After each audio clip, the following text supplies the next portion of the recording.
What's up, everybody? This is G1, and you are here with us for the G Show's Comic Talk. That's right, it's April 27th, Wednesday, and Wednesdays are usually the day that new comic books come out in the comic book store. So we decided to do a comic book podcast on Wednesday. Why not? I'm solo today. Due to scheduling issues, G95 couldn't join me, but that's okay. We'll rock it through. We got a couple of things to discuss, and let's get right to it. First things first, yesterday, TV spots for Captain America Civil War dropped. And oh boy, we got to see more Spidey. I love Spider-Man. I know a lot of people love Spider-Man. He's just one of those iconic heroes. He's arguably the second most popular superhero of all time. I mean, and some people might say maybe third. Some people might put him first. I'm a Batman guy. Batman always comes first for me. But Spider-Man is my number two. I love Spider-Man. He's my favorite Marvel character. And now getting to see him in a Marvel movie proper, in Civil War with Captain America and Iron Man, Black Panther. It's Black Panthers in this too. I cannot. Oh my God. It's mind blowing, man. It's so awesome to see this happen, especially when we thought we'd never see this day. Yet here we are, getting to see Spider-Man alongside the Marvel movie characters. I am blown away. The TV spot was cool. They show a lot of action, scenes we've seen before. A couple of new things, especially the Spider-Man part where he swings through the terminal, knocking Winter Soldier down, and then catches Winter Soldier's arm, and he's just like, "Oh, metal arm, that's awesome, dude." That was just cool shit, bro. I loved it. Yeah, dude, Spider-Man. This kid and I'm trying to stay away from as many reviews as possible because this movie did come out for critics and a bunch of lucky fans in 25 cities about 3 weeks ago. I'm trying to stay away from all types of spoilers. And then you see these TV spots and, breathtaking, excitement, thrilling, all action. You see all that, and okay, that's fine. You come to expect that. But like as far as staying away from reviews online from people who you either watch or just random fans in certain groups who gotten a chance to see those lucky bastards who gotten a chance to see the movie, I try to stay away from all that stuff. But the things that do slip by in my eye does catch is Spider-Man. It's kind of like in Batman v Superman. Everybody came out. Batman was pretty freaking awesome, and so was Wonder Woman in her minuscule role. So I'm excited to see that because, of course, this movie is not about Spider-Man. It's not a Spider-Man movie. It's a Captain America movie first and foremost, and they're basing it off of the Civil War storyline. There's a lot of differences, of course, but the theme remains the same. The differences being that they don't have the whole Marvel Cinematic Universe. I mean, not cinematic, the whole Marvel comic book universe to play with, like the comics, of course. But for all intents and purposes, the things I'm seeing as far as the trailers are going, and well, these TV spots now, and the little things that fall through the cracks of my force field, my no spoiler force field, because it's infallible. I mean, it's not infallible. I don't know. Everything points to this movie's gonna rock. It's gonna be awesome. It's gonna be freaking insane, and I really cannot wait for next Thursday when I get to go see it. I already got my tickets. As soon as I get out of work, I'm jetting to the theater. And if my brother doesn't get good seats, then I'm gonna pour my cherry coke all over his face. I don't care. Yeah. So that's Spider-Man, and that's Civil War, I should say. But Spider-Man, now that he's a part of the Marvel Cinematic Universe, well, co-part, I should say. Sony still owns the rights now. Sony's getting to use Tony Stark in Spider-Man: Homecoming, which is okay, pretty awesome. I love the cross-pollination of this big universe that they're putting together. My question is now, Sony wants to do a Venom movie. Are they gonna just say we're gonna do this solo, kind of like how, and I hate to bring it up and mention this, but kind of like how Catwoman had nothing to do with the Batman movies. Halle Berry's Catwoman that came out a long time ago, the one that was just terrible.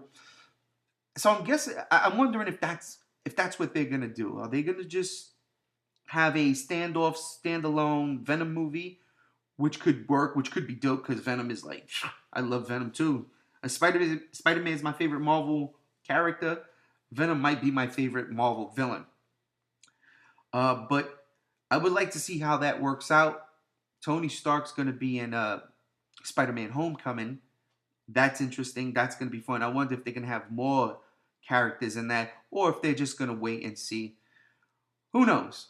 But I know this. We'll see Iron Man definitely before Infinity Wars, which is going to be absolutely insanity, and I can't wait for that. Jumping off of that, another crazy thing to occur this weekend was the third theatrical trailer for, and I believe this is the final one, for X-Men Apocalypse. Holy crap. Man, listen, I love the first two X-Men movies. X2 is like my favorite X-Men movie of all time, still to the day. I like X3, Last Stand. I do. I can't lie. I like it. I understand it's terrible. I understand people hate it. I totally get it. I'm one of those people who like it. I didn't want to give First Class a chance, so I didn't see that in the theater. When I did see it eventually, like on HBO or something, I think I rented it. I was like, okay. I wasn't blown away by it. I was just like, all right, I don't know. Yes, this is not my shtick. When I saw the trailer for Days of Futures Past, I was like, holy shit, here we go. Then I saw Days of Futures Past, and I was like, holy shit, I'm leaving. I didn't like it at all. Not a fan. But this X-Men Apocalypse trailer, man, Apocalypse is my favorite X-Men villain. So I'm so intrigued by it. I'm like, damn, please do this justice. When the first pictures surfaced of Apocalypse, everybody goofed on it. We were geeking on it. Oh, he looks like Ivan Ooze. Why is he purple? Apocalypse is blue. It don't look like him. Blah, blah, blah, blah, blah. I was one of them. I can't lie. They went back. He's tinted blue now. I mean, he still kind of looks the same. I don't know how much more they did. I really don't care. It's not about the look of the character. It's about the movie itself. And going by these trailers, man, I am blown away. Which has me feeling two ways. One, over the moon. And two, scared shitless. Because I was blown away and over the moon with the Days of Futures Past trailer. And I didn't like that. So I'm hoping against hope that X-Men Apocalypse delivers. It looks like it's going to deliver. It looks like the kind of story I want to see anyway in the X-Men universe. The characters look great. Psylocke, I mean, she's Olivia Munn as Psylocke. I remember her first day on Attack of the Show way back when on the G4 channel. And I was like, damn, she's a cutie. And, some people might not like her, say she was trying to overdo it on that show. Listen, man, that girl came through in a clutch for geeks all over the world. She did what she did for us. I loved her. I still love her. And that Psylocke look is amazing. I never in a million years would have thought Olivia Munn would be playing Psylocke. She looks great. Beast looked cool in that. I'm not a fan of Nightcrawler's look too much. I don't know. I'm not digging Nightcrawler. I love Archangel's wings, but I wish he was blue. Maybe there's too many blue people in this movie, and that's why Bryan Singer decided not to make him blue. But I personally prefer the blue tinted face with the purple suit. I think it would have worked on screen. It's something I would have loved to see. Storm looks cool, Mohawk Storm. You get the kids, Jean Grey and Cyclops, and they're cool, whatever the case may be. I don't care about that. Mystique, Jennifer Lawrence? Yep, she's doing what she does. She looks like she's phoning it in. I don't know. Maybe she's tired of the franchise. I mean, she has to be tired of this franchise, right? She's got 2 franchises under her belt, and one of my beefs and complaints were, man, why is Mystique at the forefront? That's just not something I would have been down. Mystique, but I get it. She's a draw, a box office draw. She's a, she's a, could we call her a megastar in Hollywood? I don't know. She certainly is a superstar. She's certainly one of the greatest actresses working today. That's no lie. I don't deny that. So I guess, the studio's like, look, put her front and center as Jennifer Lawrence, and we got her. So, I'm not a fan particularly of her being front and center like that, but it is what it is, and it doesn't disrupt how I feel about the trailer and my anticipation for this movie so far. Who else we got going there? Oh, of course, the money shot at the end of this new trailer. I mean, honestly, seeing Wolverine's arm and his claws pop. Cool, Wolverine's in the movie. Who didn't see that coming, though? I mean, come on now. It's Hugh Jackman. He's the #1 guy in the X-Men franchise. Of course he was going to be in this movie, some form or another. I loved how they used him in First Class. Just a brief cameo. What do you say? Fuck off. I loved it. That was great. I thought that was hysterics. Days of Futures Past, it was a Wolverine movie. So I'm interested to see how they use him here. And is he going to be in that? Is that Weapon X? Is the facility Weapon X? Strike is in this movie. He looks like it might be a Weapon X facility. I'll tell you right now. Could you imagine seeing that crazy helmet he wear in the comic, the Weapon X helmet? Oh, dude, give me that. That would be crazy to see. But honestly, I just want to see one of those berserker barrages that he goes like an X2. You want to shoot me? Shoot me. And I want to see a moment like that of Wolverine just going pure berserker on anything in his way. That would be awesome. I would be freaking out if I saw that. So yeah, X-Men comes out, the end of May, I think? Yeah, the end of May. A couple weeks after Civil War. It's going to be interesting to see how that works out in the box office. Will Civil War be able to hold X-Men off? Or will people be tired already of Civil War and X-Men come in and snatch that #1 spot? Me personally, I believe that Civil War is going to make an incredible amount of money opening weekend. And a lot of it has to do with the Spider-Man factor. I can't lie. I think there are a lot of people wanting to see Spider-Man with these characters, and now you're getting to see that, and it's like, holy crap. I mean, people not even into the comic book movies like most of us are, saying, holy crap, Spider-Man from those movies are in it? Oh no, it's a different, how does that work? Let's go check it out. I mean, they know who Cap, Iron Man, and the rest of the Avengers are. Now they get to meet Black Panther and the Marvel Cinematic Universe's version of Spider-Man. I think that's phenomenal. And I think that's going to get a lot of asses in seats and make for, and I said this before and I'm going to say it again, I think it's going to make for a $215 million opening weekend. From $200 to $215 million opening weekend, that's what I believe Civil War is going to make come next week. So that's probably the second largest opening of a movie of all time since The Force Awakens. But Star Wars, that was expected. This is going to be something different and something absolutely insane. And with fingers crossed, hopefully everything I want to see and the fans, you guys want to see from this movie.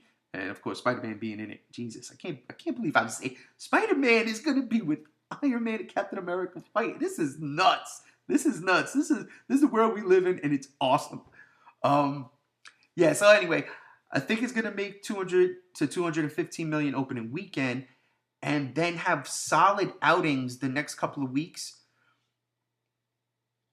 I think X-Men really does have that shot of taking them down, but it's probably not going to be by a lot.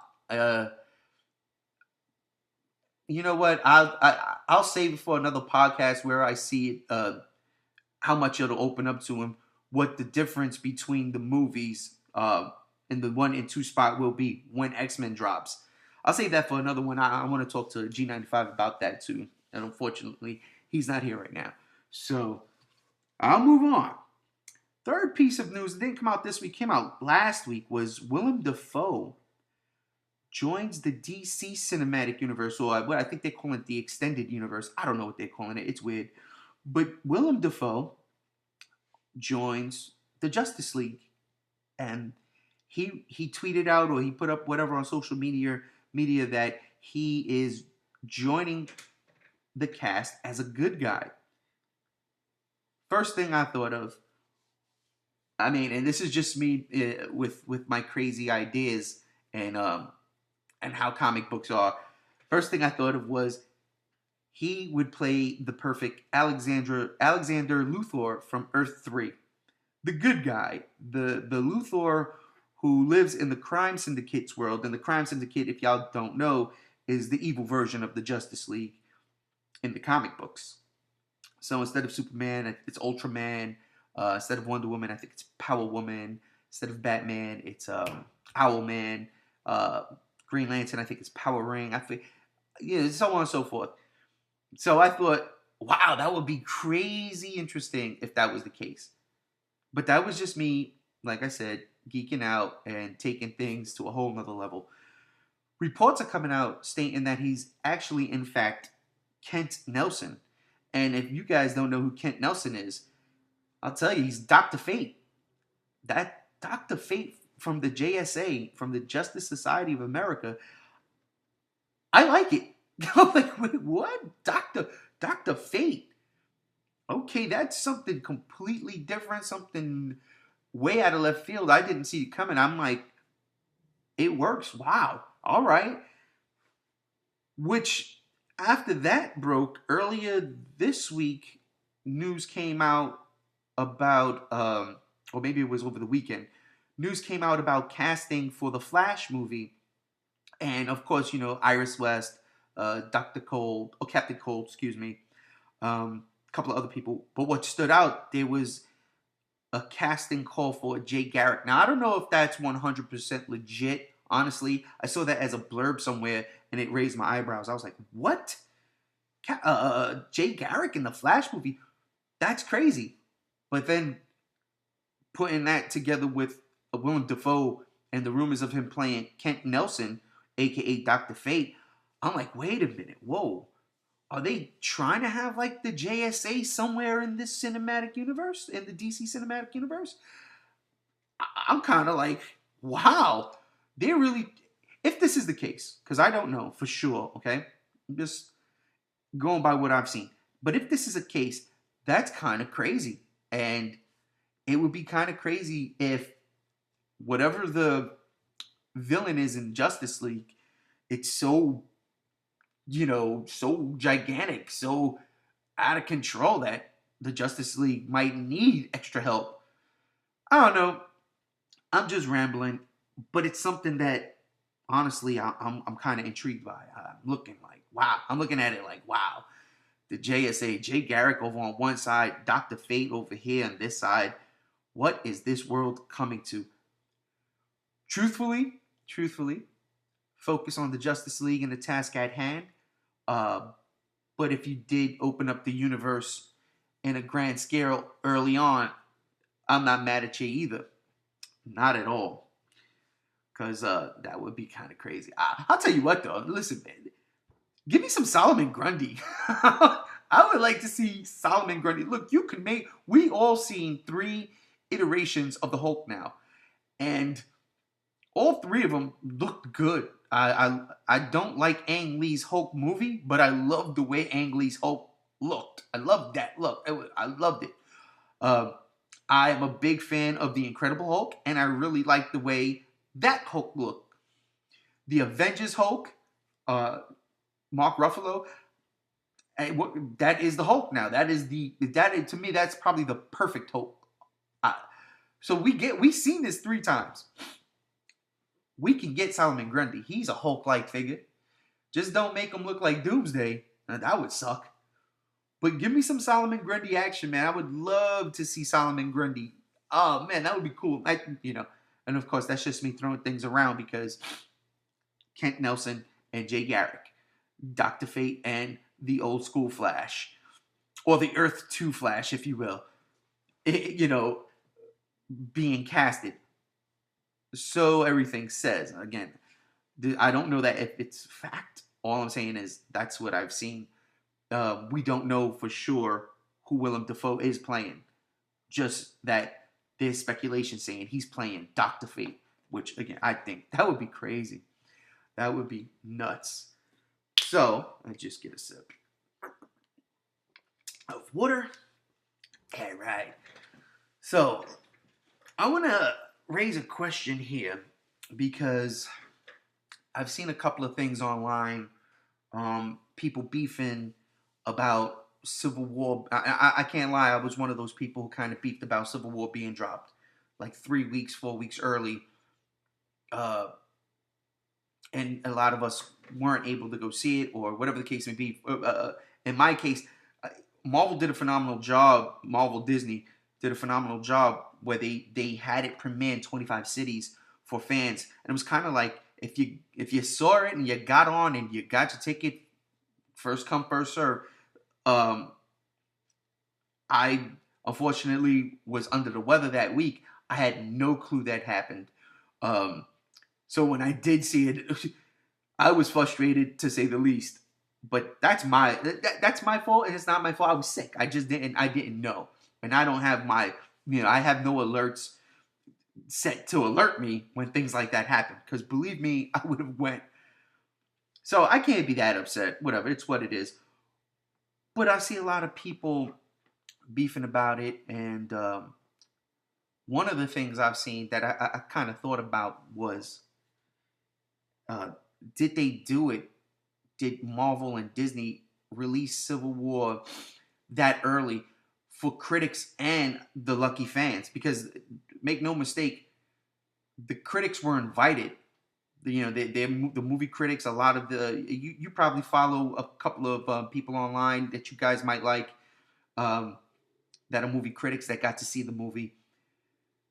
Make no mistake, they were invited where everybody else had to go online and apply for whatever the case may be. That's to my knowledge. The casual fan applying online stuff, that's to my knowledge. But the movie critics got to see it. They were invited.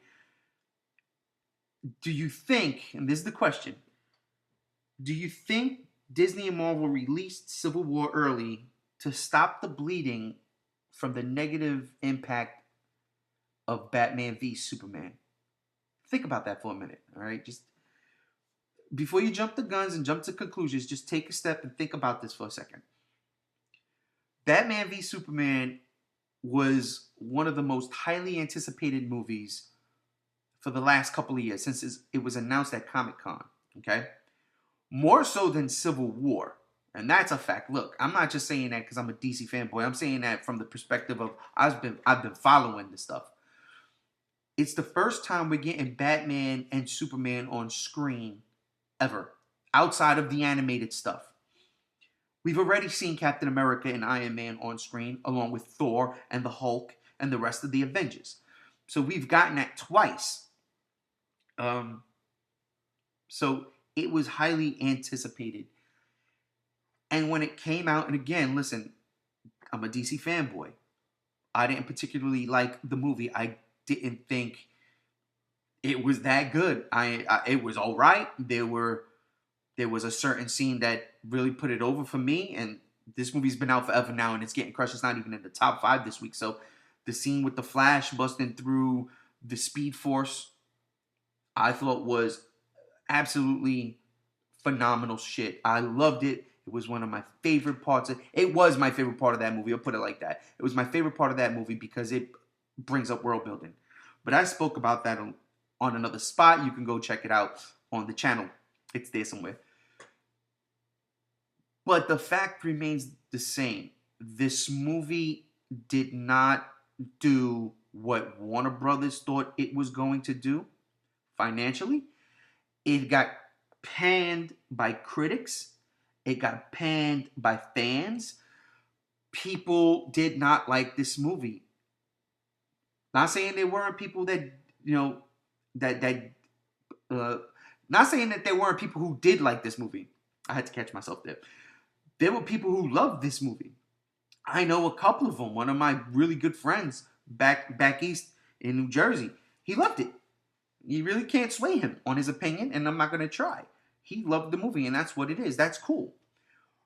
But he's a part of a small percentage of people that did.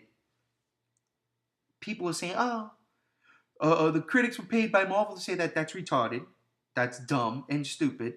It's not like, they don't do that. That's ridiculous.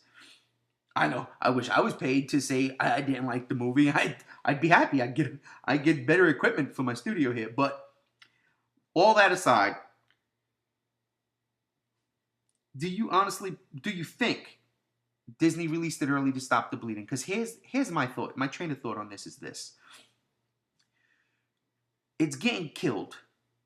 The critics aren't liking it. The audience ain't liking it. People aren't going to the movies to go see it. It made real good money opening weekend, and then even opening weekend from Thursday, Friday to Sunday, there was such a huge drop off. It was ridiculous. And then the following week, it was another huge drop off. And then the following week, the decline was huge on each time. Each week it was out. It's making the genre look bad, in a sense. Think about that.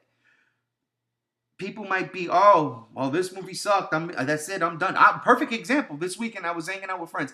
Somebody I saw BVS with, he hated the movie. I was talking about Captain America. I'm like, dude, what's up? We're gonna go. He was like, oh, I'm kind of tired of this now. Wait, what? And now he's a dude who knows his stuff, but he's not like on it the way I'm on it, or the way other people are on it. Like we like, oh man, what's next? What's going on? And we kind of like bleed this stuff. He was just like, man, Batman, Superman left such a bad taste in my mouth. I honestly don't need to rush out to see Captain America. And I'm like, dude, do you? And it was funny because he stayed away from all the trailers. He doesn't even know Spider-Man's in the movie. He stayed away from everything. And kudos to people like that. I personally couldn't do that. I'm having trouble just staying away from the spoilers for the movie. But kudos to people who can just, I don't want to see nothing until the movie comes out. But now he doesn't want to see the movie. And it's disappointing. And I guess that's where this question comes from. And you have somebody like my boy who doesn't want to see the movie. He feels like, all right, I don't need to rush out to see it. Batman, Superman kind of made me feel bleh. I believe this is why Marvel and DC said, you know what, let's throw this out. Let's give it to 25 cities and fans to come see it. First come, first serve basis. And just get the word going now. I don't think they did it to shit on Batman v Superman. Believe you me, I don't. And I know there's a lot of like the fandom, the DC versus Marvel fanboys, fangirls, the fandoms, they are always at each other's throats. You gotta chill out, relax, guys. Come on, man, and girls. We can't be like that. And I understand you're passionate about your shit. I totally get it. Batman you can't beat Batman. I don't care. That's how I feel. But I'm also realistic, and it's just me being trolly and a troll. But I honestly believe that it wasn't maliciously done for them releasing it early. I think they did it to let people know it's not the end of the world. Trust us. We got things, our movie is not going to be that dour and sour. Let's have some fun with it. And Marvel's been doing this for quite some time too, so they know how to make a movie. That's not to say DC hasn't been doing this for quite some time. Take BVS and Man of Steel out of the picture. You've had You've had 7 Batman films. You've had 5 Superman films previous to this, and you had a Catwoman stinker.